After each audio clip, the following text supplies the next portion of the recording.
and around me was misery.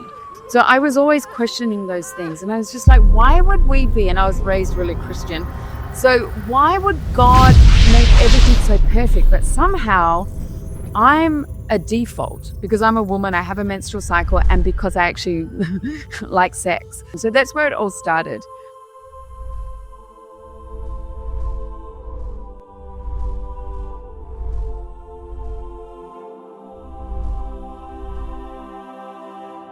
I also traveled a lot in Central and South America and India and all of these places when I was younger.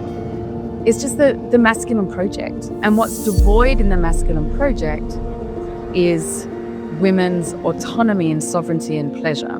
To me, it was a revolution, and it was the rebellion in me. It's like, I'm going to find out more. Half of the planet is female, and we're all here because of women. We have basically 13 to 15% of testosterone levels than a man's body does. So our testosterone runs out really quickly. It's the push hormone. So men's system, they run on a 24-hour cycle, which is the sun cycle. Our system works on a lunar cycle. We're problematic because we have this menstrual cycle. Our cortisol levels become very, very high, which also decreases our libido, so many things, but it really messes with our health and our ability to think. We need to have our dopamine rebooted. And the easiest way is through. We have a pharmaceutical world that needs to make a lot of money out of women, by removing. When we're learning to speak to a man differently and listen differently, you better be prepared. Hey everybody, welcome back to another episode on The Lounge. I'm your host and board certified sexologist, Dr. Diane. And I have a treat for you guys today. We talk sometimes on this show around the importance of pleasure, which I think is such a pivotal topic because it really takes us out of the conversation around like pleasure just being about sex or just being about intimacy. It's obviously that, but I think so many times people move into this world of thinking that if it's just okay not to attend to this, right? And for many of us that study sex, pleasure becomes so important, and it can be as important as all of the other self-care things we do. Good food and movement and water and all of these great things. So I'm really excited to introduce you all to Melissa Louise, who is a pleasure advocate. She's an erotic blueprint coach. She works around the world teaching and training and leading courses. She really helps to help men and women just both find their attraction within, helping them to almost like be their own turn on. And there's so many more things that Melissa is doing. So we're going to learn all about this and more, but we're going to focus on pleasure, your why, how to overcome this, and so much more. So welcome. Thank you for being here with me. Oh my goodness, Diane, I'm so excited for this conversation as well. So thank you. Same here. And like I said, I think there's just like so much alignment between you and I around this conversation of pleasure and how we look at it. So we're going to talk about, the importance and why. I think we should maybe start with like the why it's related to physical health and emotional health and spiritual health and how it's beyond just this intimate moment. But I'm curious, like for learning a little bit about you, like how did you come to see pleasure as so much more than just this intimate moment? I love this question. And it's not a short answer, but I'll try and keep it short. Like as a woman being raised in the Western world, and also, it really comes back to where I was raised, which is in Australia on the farm and on the land, where anything to do with the feminine, anything to do with how I operated in the world was, as a woman, is completely considered defunctory. Like, you've got to produce, you got to do the things, and everything gives over to work. And around me was misery.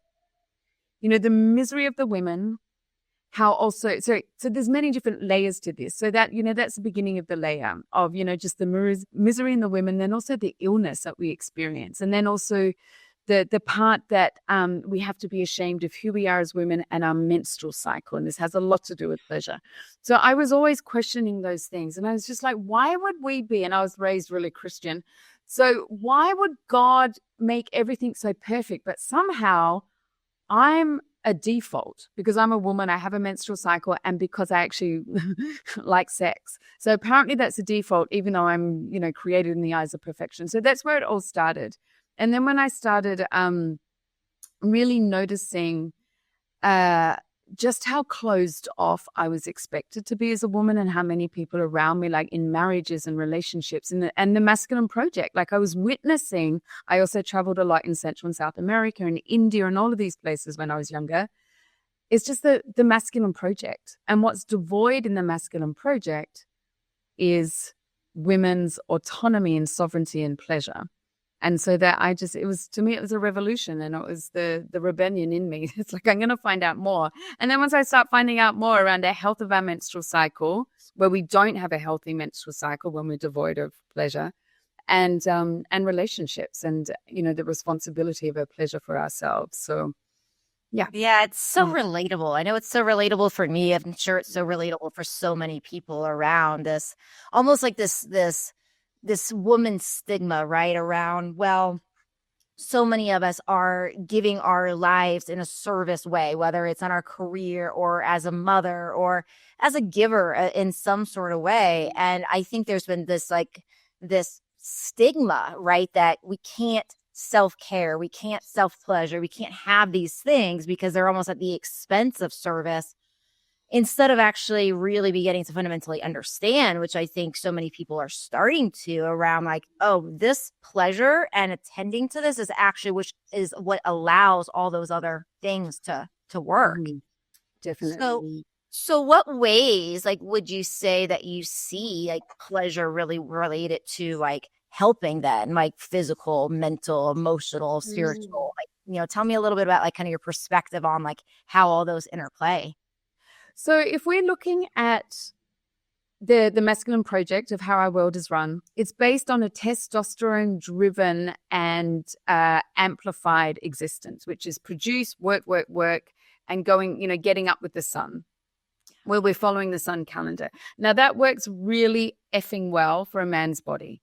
And yet, I don't know if you've noticed, about half of the planet is female, and we're all here because of women, by the way. Like, every single person has come from a woman's body, but we will ignore the female body. So we're just looking at testosterone levels. I mean, we have basically 13 to 15% of testosterone levels than a man's body does. So our testosterone runs out really quickly. Now, testosterone is the go out and get shit done hormone. It's the push hormone. So men's system, they run on a 24-hour cycle, which is the sun cycle.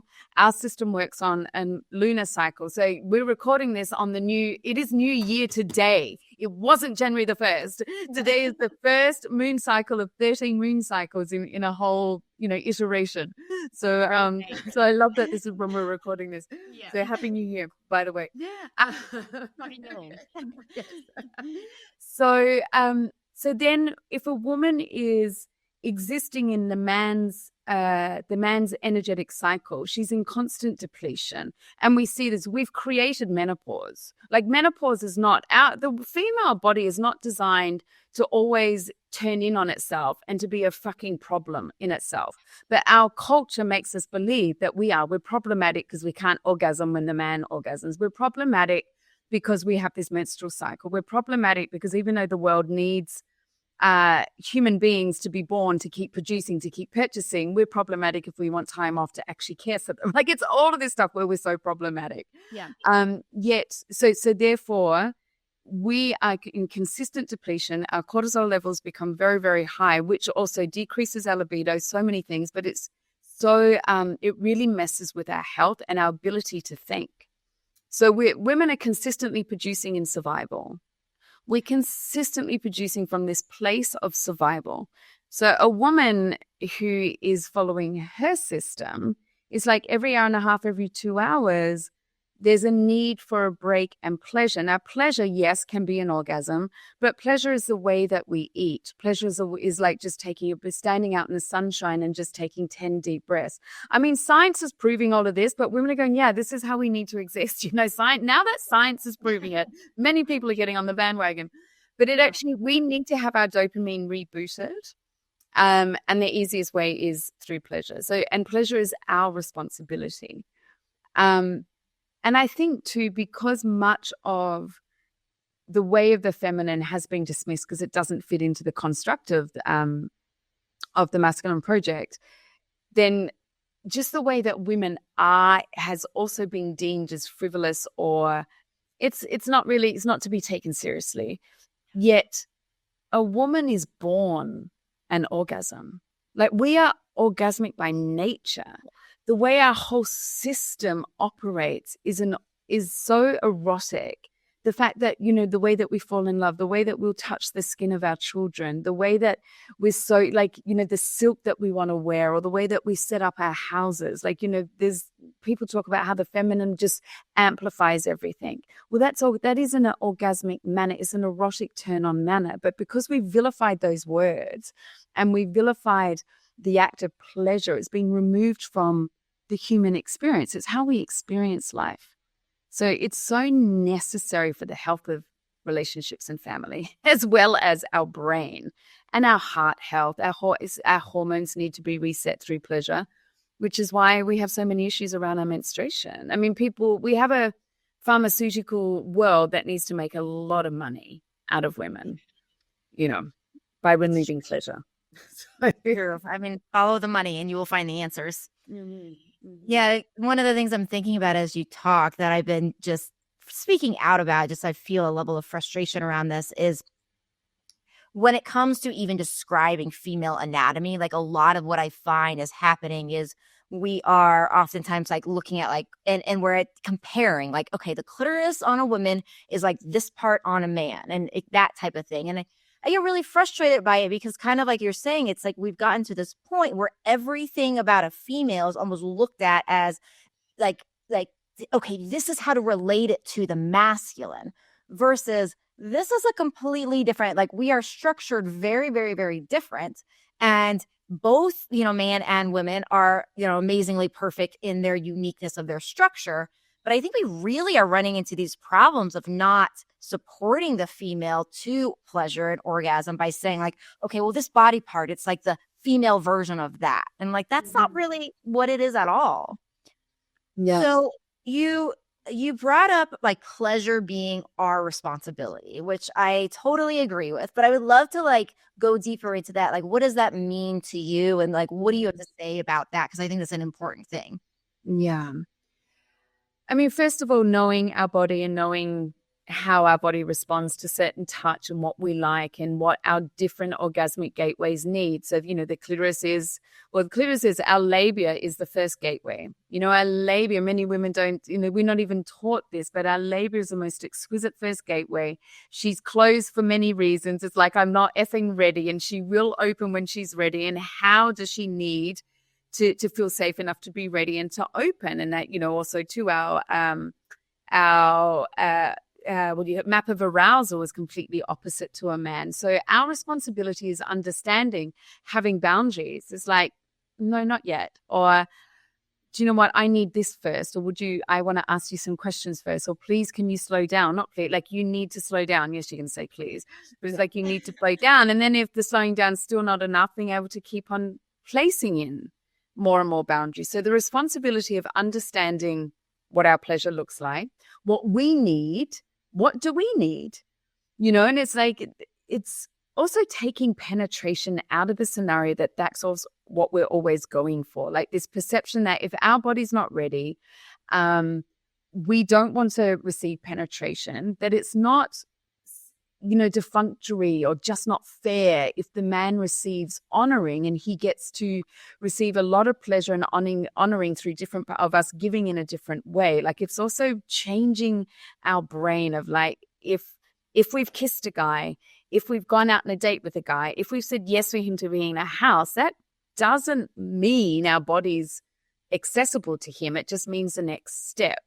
Yeah. So in responsibility, it's maintaining our boundaries, having our boundaries, also learning about our body and having that curiosity.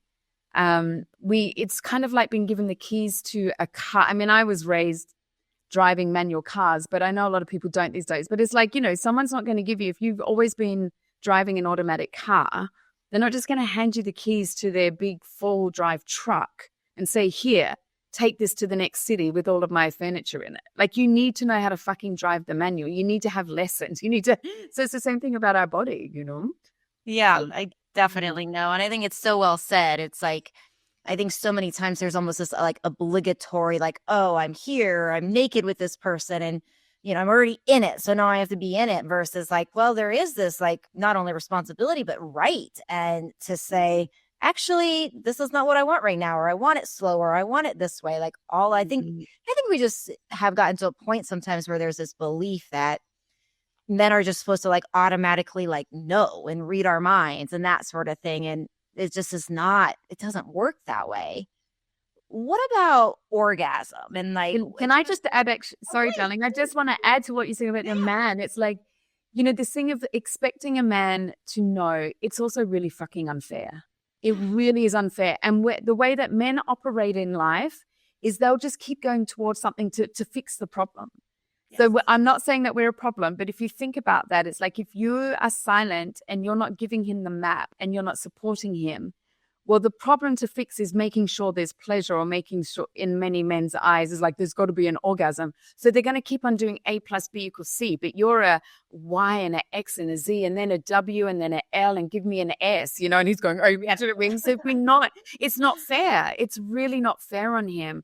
And many men will just keep on moving through the world, doing what they think they know, so they get the result that they think they need to operate with. And so, yeah, it's also not fair on them that way. Yeah, I think it's a really good point. And I think that's where the faking orgasms and all of that just comes into like the complication of the matter around like, oh, if we see as the orgasm and it's A plus B equals like a fake orgasm, then it's like, we're just sending that signal, like you're saying, of and really giving the information to the person that's trying to provide pleasure that it's working. So obviously we're going to get the same thing because we're sending the message that A plus B equals C. So yeah.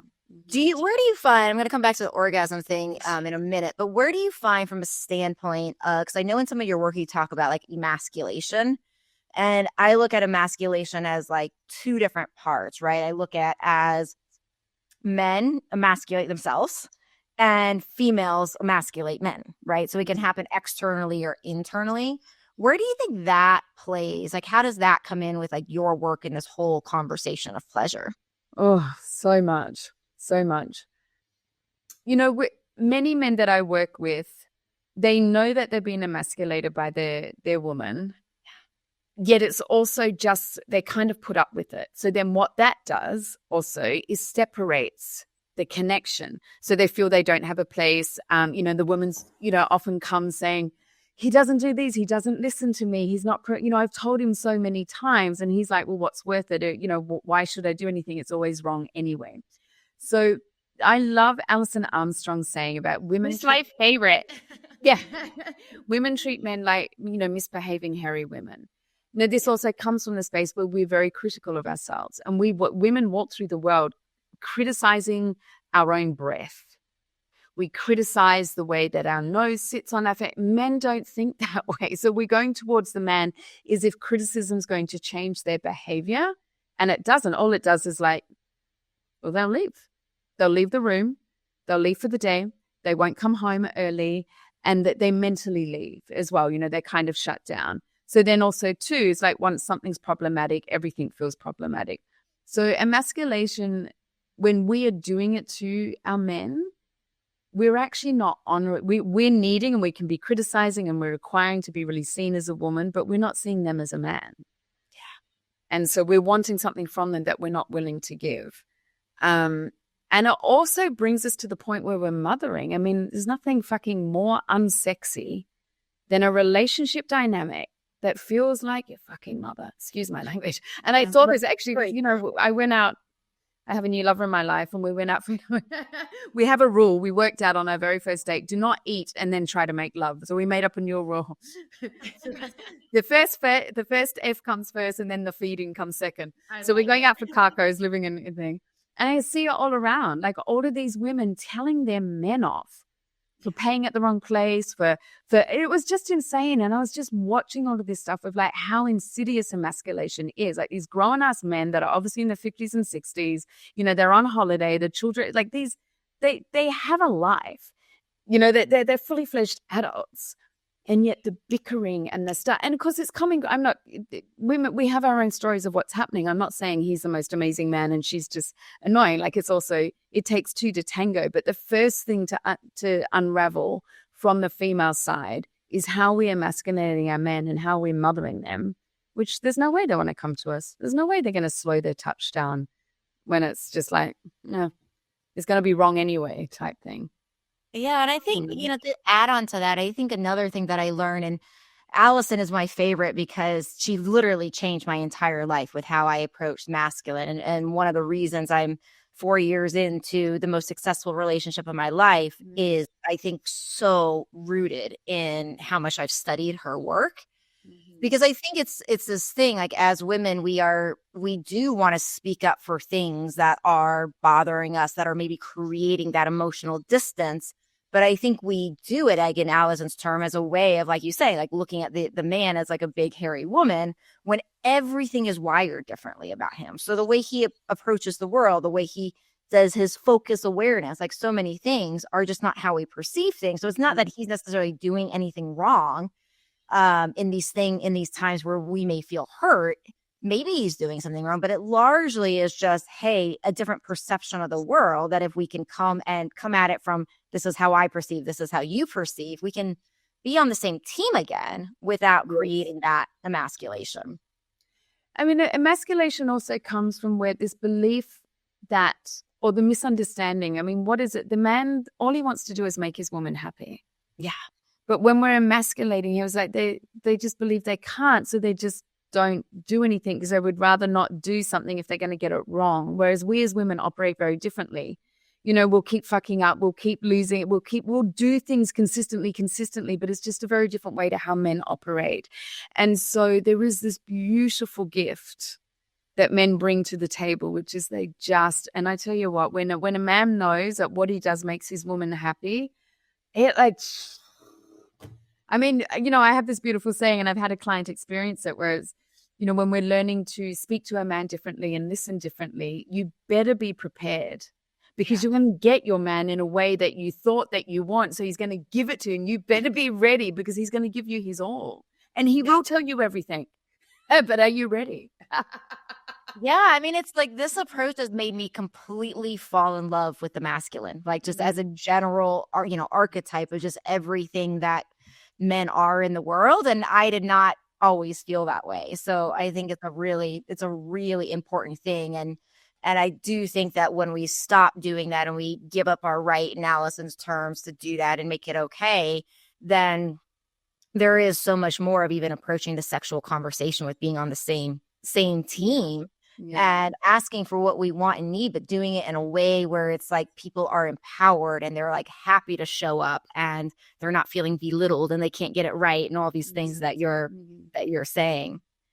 So beautiful. What about, where do you feel like there's any link with emasculation and any ejaculatory problems? Have you ever seen that sort of link?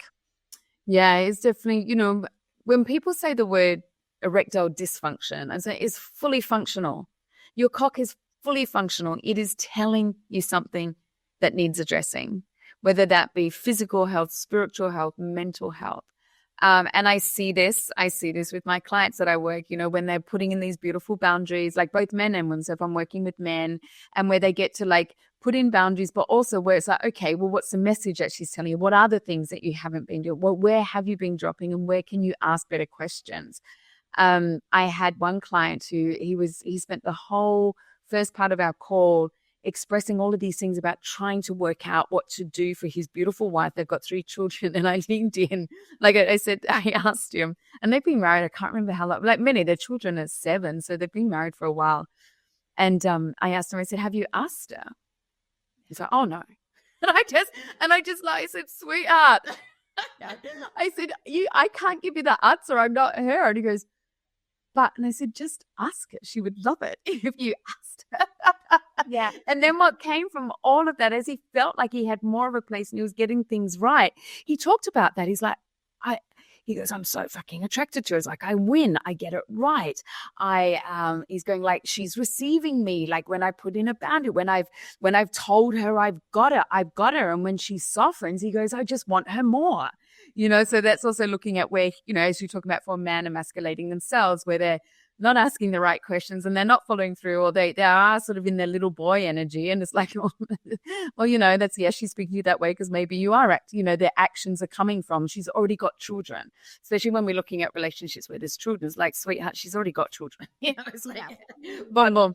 So there's that part, But then too, when I'm working with women and they change the way that they speak to their men and the way that they ask questions and the way that they listen and the way that they offer all of the information that their man might need to support them, it's just like how quick. And also too, what I love about men, and this is the big difference, is that they let go of things a hell of a lot quicker than we do. Our system hangs on to things. You apologize. And I've raised a boy, I had no idea what to do with a boy, and Allison changed my life. That is, when he was 8, we lived in Peru. Like I talk about it all the time, changed everything. And I know when I would apologize to my kid, because he was so intense raising him as a teenager, I'm hanging on to the fight. I'm hanging on to all of these things. I'm in grief. Once there's an apology, boom, I'm just like, are you sure? So yeah, I'm fine, Mum. I'm fine. And it takes a lot to believe him. I have to believe him. Yeah. And the reason I'm bringing up my kid is because it was constant, and it was just this constant reminder. So when we stop emasculating and we start using different language, that, we receive our men the way that we want. They want us more. They can come to us more because there's not this thing in the middle that they're sort of deflecting from or moving away from. So yeah. Yeah, it's not making each other wrong all the time, right? It really changes things so much. Mm-hmm. So I think we should save orgasm and talk about orgasm here in part 2. So I think in part 2, let's talk about, why orgasms are so important, but also really talking about what's happening if especially a female is not orgasming from penetration, with desire mismatch, some of these kind of conversations. So we will do that here in part 2. And everybody remember that part 2 you can access by joining my Libido Club. So you have links for that in the show notes. And I want to make sure we wrap up part 1, though, with everybody knowing how to get a hold of you. I know you have some really exciting retreats coming up, both a feminine retreat, as well as a couples retreat. So we'll put those information in the show notes. But looking at your pages online about them, they just look divine. So can you tell us a little bit about them? Yes, it's so exciting. So I'm going to Europe for the whole month of April and the first weekend of May. And actually there's a few more coming on, but the major ones are in London. So I have an all-women's one in London and an all-women's one in Romania. And I may be having an all-women's one in Spain after next week. But these are 2 days. These are 2 days workshops. And when I hold retreats here in Mexico, I take care of everything. But because I'm traveling to London, it is, it's the 2 full days of workshops, and you will need to find your own accommodation and stuff like that. But we'll be together for 2 full days. And it's really around bringing safety in the feminine body to open into our own arousal and to really bring in, these parts of ourselves that understand how pleasure arises. So there's lots of somatic practices. There's a lot of beauty, we'll be doing rage rituals, all of these things that, allow our system to be free to experience pleasure. And then the couples one, I'm co-creating with an incredible colleague of mine, Alex. We've been working together through many different iterations over the last 3 years. So it's so exciting that we're going to be coming together in London and really bringing this aspect of ravishing your partner. So that's going to be really delicious and sexy. Yes. Sounds delicious. And I want to just name for everybody this, with the female retreat and the focus of one of the points to learn on safety, that when, as studying sexology continually, one of the things that I continually come back to is that I think safety is one of the key. There's several keys, not the only key, but one of the top key fundamental things that really allow the female to experience pleasure. And I think there's so many what I've discovered in myself is layer upon layer upon layer upon layer of blocks that have a lot to do oftentimes with safety. And every time I get to a layer and I uncover another layer and I work through another layer subconsciously, pleasure and orgasms and everything just levels up. So I think it's a really important thing from a standpoint of pleasure, physical, emotional, spiritual, all of that health, and really unlocking that what holds us back from experiencing that. So I just really wanted to name that because I think it's a really powerful thing about what you're offering. Thank you. Yeah. I think safety is often also sort of cornered as like, oh, I'm safe, like something is not going to physically happen to me. But safety is so much deeper than that. Am I safe that, I'm not going to be abandoned like after I have the orgasm? And they also talk about that where they've done studies in the brain where when they've looked at the brain when a woman's in full deep, what we call, the G spot, but her sacred area orgasm and cervical orgasms, the whole brain is lit up except for two parts. And that one part is like feeling safe. And, safety is like, is my heart safe? Are my emotions safe? Like, am I safe to be fully me where it doesn't matter what I look like and I've got snot coming out of my nose and, ejaculate and piss coming out of everything. And I'm going to be jealous. Yeah. So deeply. It's what we need. End of story. It really is. It really is. So everybody go check out her work. I know you have a great Instagram page as well. So we're going to link all of that, all of your offerings here in the show. And then we'll see everybody. Please join the Libido Club and we'll see you all over in the club for part 2. We're going to talk about juicy, sexy, delicious orgasms. So stay tuned. Thanks, everybody. Thanks, Melissa. We'll see you guys all soon on The Loud. Thank you. Thank you for listening to the Libido Lounge. Please don't keep me a secret. Please share this with your friends. You can find me on YouTube, on Instagram, as well as how to work with me at mylibidodoc.com.